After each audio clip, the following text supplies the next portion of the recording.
Sur Mars, non pas la planète Mars, mais la ligne de lumière du synchrotron Soleil, les chercheurs s'activent. Ils mettent tout en œuvre pour que les spécialistes du nucléaire puissent venir analyser ici, dès 2018, du combustible irradié. Car si la ligne n'a encore jamais reçu de tels échantillons, elle a bel et bien été conçue pour ça dès le départ. L'objectif nominal de la ligne, c'est d'analyser en fait un échantillon de combustible qui sort de réacteurs nucléaires de type EDF, qui est utilisé pour produire de l'électricité, et de pouvoir analyser le combustible et sa gaine métallique qui est autour, après 5 cycles d'irradiation en réacteur. Mais pas quelques grains de combustible, c'était vraiment un morceau de combustible nucléaire. Donc c'était un challenge parce que ça voulait dire aussi sortir un combustible nucléaire d'une installation nucléaire de base, donc de cellules, ce qui n'avait jamais été fait auparavant, et de l'amener sur synchrotron. Lorsque le CEA émet cette idée pour répondre à ses besoins civils et militaires, aucune ligne de synchrotron n'est équipée pour recevoir de matériaux massifs, aussi irradiés et contaminants. Nous sommes alors au début des années 2000. Dans la communauté du synchrotron, des synchrotronistes, c'était une idée un peu folle. Moi, je suis arrivée à ce moment-là, donc là, il n'y avait rien sur cette ligne.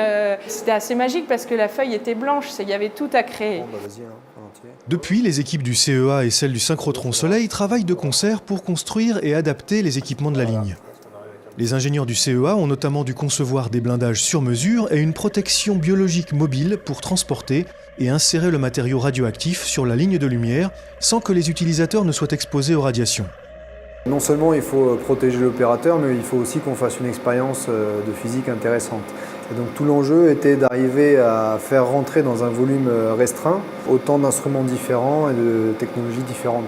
C'est-à-dire que là, il faut se représenter que sur 442 mm, on a l'échantillon qui est au centre, et donc 442 mm plus loin, on a un instrument qui permet de régler les cristaux en rotation au millième de degré. Aujourd'hui, les instruments de la ligne Mars sont prêts. Et l'autorité de sûreté nucléaire devrait bientôt donner son feu vert pour l'analyse de quelques milligrammes de combustible irradié ayant refroidi 23 ans, puis in fine pour l'analyse du même type d'échantillon n'ayant refroidi que quelques années seulement. Reste toutefois à tester le dispositif grandeur nature. C'est du CEA de Cadarache que le combustible tant attendu va partir. Pour cette répétition générale, l'échantillon utilisé n'a jamais été irradié. Mais les procédures sont scrupuleusement respectées, l'objectif étant de pouvoir se roder et d'apporter à l'autorité de sûreté nucléaire toutes les garanties attendues.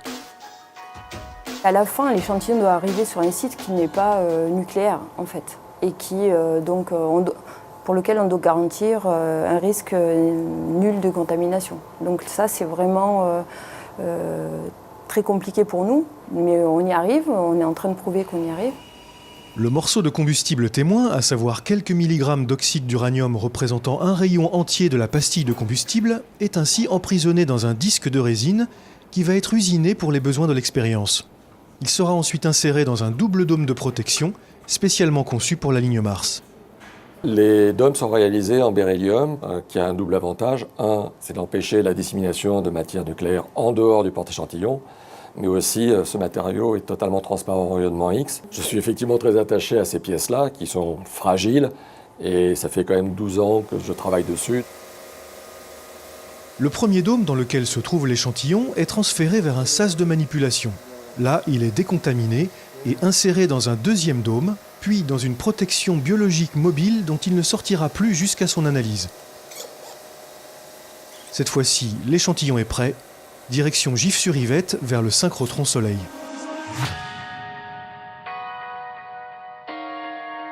Après 8 heures de transport, l'échantillon confiné arrive sur le site de Soleil. Il subit alors les contrôles radiologiques nécessaires avant d'être acheminé vers la ligne Mars. Deux types de risques sont alors pris en compte. Il y a deux aspects principaux, c'est le risque d'irradiation, parce qu'on a un matériau qui est fortement radioactif, et donc avec des émissions radioactives assez intenses. Et on a également l'aspect du risque de contamination, en cas de perte du confinement pendant les différentes phases de l'installation de l'échantillon, l'expérience et le retrait de l'échantillon du poste d'analyse. C'est le moment d'insérer l'échantillon de combustible sur la ligne. Protégé par ses dômes de beryllium, il va être introduit dans le diffractomètre et va pouvoir être exposé à d'intenses rayons X. Les chercheurs auront alors une semaine devant eux pour optimiser la collecte de données intéressantes. Car bientôt, pour cette première au monde sur un synchrotron, les spécialistes viendront ici pour analyser par diffraction X en haute résolution du combustible nucléaire ayant réellement séjourné au cœur d'une centrale nucléaire et étudier son comportement. On sait qu'au fur et à mesure de l'irradiation, il se crée des produits de fission. Ces produits de fission, il y en a toute une variété. Ils ont chacun leurs propriétés chimiques et donc ils ont une influence sur le matériau. Donc sur le combustible irradié, on se pose des questions de microstructure et de chimie. La microstructure qui va nous être donnée beaucoup avec la diffraction X et la chimie qui va nous être donnée plus par le poste d'absorption. La ligne Mars a été cofinancée par le CEA. Ainsi, ces équipes de recherche disposent d'un temps de faisceau dédié pour faire leurs expériences sur les gaines entourant le combustible, sur les verres de stockage, mais aussi bientôt sur des matériaux fortement irradiés comme le combustible. Des mesures qui intéressent le CEA, mais également l'ensemble de la communauté du nucléaire. Quand j'ai présenté le fait qu'on allait pouvoir faire enfin cette manip tant attendue sur combustible nucléaire en novembre 2018, toute la communauté était vraiment très contente qu'on puisse atteindre ce but-là, parce que seule la ligne Mars permet à l'heure actuelle d'accueillir un morceau de combustible nucléaire sur un diffractomètre blindé. Il n'y a pas d'autres diffractomètres blindés qui existent sur des synchrotrons dans le monde.